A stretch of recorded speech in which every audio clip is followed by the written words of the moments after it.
मैं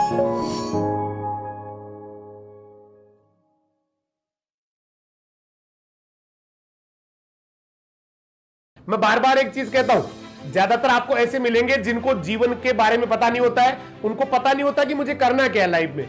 आपको अमूमन ऐसे लोग मिलेंगे जो एक फिक्स लेवल तक जीते हैं, उनका सोच एक लेवल तक, एक दायरे तक होता है, उससे बाहर कभी वो निकल नहीं पाते। उस सोच तक ही उनका सोचना होता है। और हर वो व्यक्ति बेटा बहुत आगे निकल जाता है जो सोच बड़ी रखता है, जिसकी सोच बड़ी होती है, जिसके सपने बड़े होते हैं, जो जीवन में कुछ पाना चाहता है, जीवन में कुछ करना चाहता है। ज्यादातर मैंने आपको कहा ना, लोग एक लिमिटेड दायरे में जीते हैं। वो लोग उन लोगों को फॉलो करते हैं जो एक नॉर्मल लाइफ जी रहे होते हैं, एक साधारण लाइफ जी रहे होते हैं।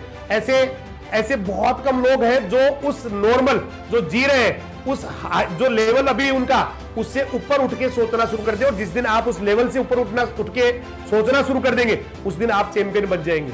जरूरी नहीं है कि बहुत बार हमें अपमान से, बहुत बार इमोशन से, बहुत बार कुछ हालात से आदमी मजबूर हो जाता है सफल होने के लिए। आदमी मजबूर हो जाता है कुछ कर दिखाने के लिए। बहुत बार होता है कि हमें अपने मदर, फादर, टीचर सब कह रहे होते हैं, बेटा कुछ कर ले, कुछ बन जा, कुछ कर ले, कुछ बन जा, पढ़ ले। लेकिन ऐसा कई बार होता है कि एक गली छाप लड़का एक किसी मोड़ के ऊपर छोटी सी बात कह जाता है, हमें अपमान हमारा कर जाता है, और अपमान की वजह से हम लोग बहुत अच्छा कर जाते हैं। बहुत बार ऐसा भी होता है। मैं आपको बताना चाहूंगा, हिंदुस्तान की बात करें तो हिंदू धर्म में 2 बड़े ग्रंथ हैं, रामायण और महाभारत। और कभी आप उनके गर्त में जाएं तो बेटा दोनों का कारण कहीं ना कहीं अपमान है। कहते हैं महाभारत में जब इंद्रप्रस्थ राजा युधिष्ठिर ने इंद्रप्रस्थ जब विश्वकर्मा से बनवाया था, वो इतना सुंदर महल था कि उस महल में पता नहीं चलता था कि कहां पानी है, कहां फर्श है। तो दुर्योधन उसको देखने के लिए जाते हैं, ऐसा हमारे ग्रंथों में इसका उल्लेख है। दुर्योधन जब उसको देखने के लिए जाते हैं तो वहां वो चल रहे होते हैं, वो अकेले जा रहे होते हैं, तो उनको लगता है सामने पानी है।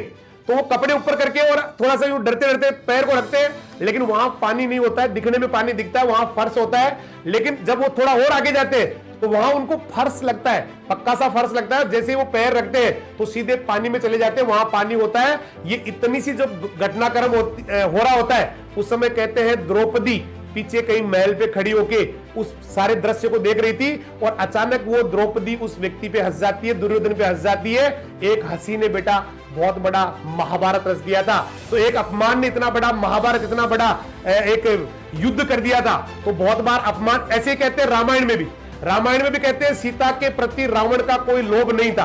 कहते हैं जब सीता का स्वयंवर हो रहा था, वहां पर सब लोग जब असफल हो रहे थे, उस समय रावण भी वहां आए थे, और रावण ने कोशिश की थी धनुष उठाने की, लेकिन वो असफल हो गए थे। और जब वो असफल हुए थे तो कहते हैं कि वहां बैठी हुई सीता, इस एक बड़ी कुटिल मुस्कान उनकी आ गई थी, और उस कुटिल मुस्कान ने पूरा एक खेल रच दिया था। रावण के दिमाग में आ गया था। उस समय उसने कहा था कि सीते, तू आज जो ये कुटिल मुस्कान हंस रही है, एक दिन तेरे को ये बहुत महंगी पड़ेगी, एक दिन तेरे को ये बहुत महंगी पड़ेगी।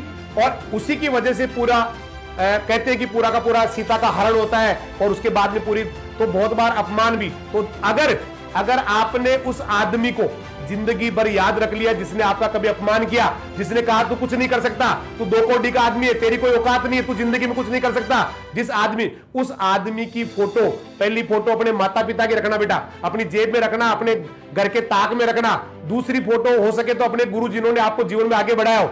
लेकिन तीसरी फोटो, चौथी फोटो उस व्यक्ति की भी लगा लेना जिसने कभी आपको अपमान किया हो। अपमान भी आदमी को बहुत आगे ले जाता है। और बावले होते हैं वो लोग, बेवकूफ होते हैं वो लोग जो अपमान का घूंट पी जाते हैं बेटा। जब भी लोग अपमान करें उसी समय आदमी को गांठ बांध लेनी चाहिए कि अब तो मैं इसको जवाब दूंगा।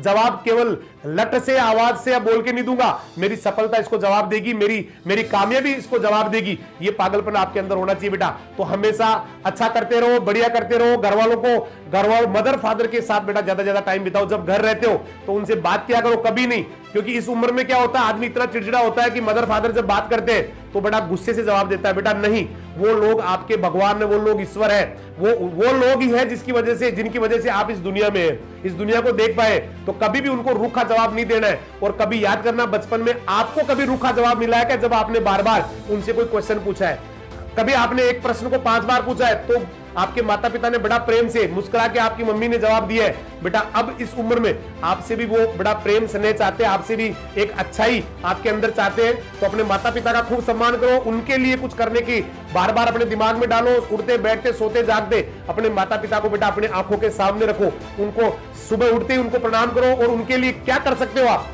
इसके बारे में बार बार विचार करो, क्योंकि वो भगवान है बेटा। हो सकता है दुनिया में मैंने किसी भगवान को देखा नहीं, मैंने किसी ईश्वर को देखा नहीं, मुझे नहीं पता ईश्वर कैसे थे, लेकिन आज भी मैं कुछ ईश्वर है जिनको मैं देखता हूं, जिनको चलते फिरते इस दुनिया में देखता हूं।